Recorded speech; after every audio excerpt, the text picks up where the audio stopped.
Kay burnout man kumano, grabe pagkasud kapaso ang panahon, so liguan nato sa dagat. Pikira sa amo ang dagat, pero sa isa ka tuig siguro hindi ka isa ra ko mga kaligo ng dagat. Pag abot sa tuod namo dinhi sa dagat, grabe nakalipay na ini mga nauna ng mga bata dinhi. Na ang ilisyang halalingin ba? Di nakarazo baza. Bantog ra baza kay grabe kami ngaw dito sa amo na area. Ini man baza dinhi nagdasok sa dagat tanan ng mga bata.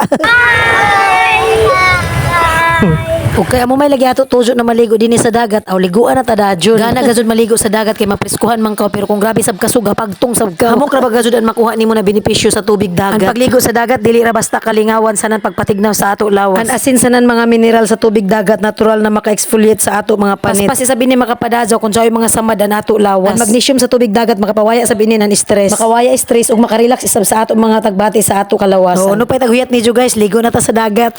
Shortcut na guys kay grabe naman lagi kasuganan ini na mga oras o nanguli na dazong kami. Pagabot namo diri sa bayay, so diretso na dazon namo tagbanlawan namo mga lawas. Diri na sab kami nanabnaw sa likod na namo bayay kay jao may lagi diri grape. Ug mintas nagbanlaw ko dinhi guys, paghangad na ako hamok naman basa bunga na hinog ini amo kakao.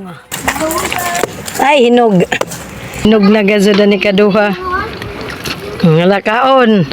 O di ba tag kuyaputan ra nila ini amo primero kuha na kakao. Tamis man gud sab siya kanaman ganahan gazud ini mga bata mukaon. Kamo guys mukaon sa baka mo ini kakao. Ako man gud guys mas ganahan ra man gud ko mukaonan ini kakao kun medyo hilaw-hilaw. Kay kun grabe naman gud sab ini siya kahinog medyo aslom na sabi ni siya. Guys pagkatapos na ako ligo may nakasuyo diri na maligja ng taho. Nagpalit ko dinhi isa ka baso kay dugay-dugay na ako ya makakaonan ini taho. Basta last kaon na ako na ini taho, college pa ko sa Surigao City.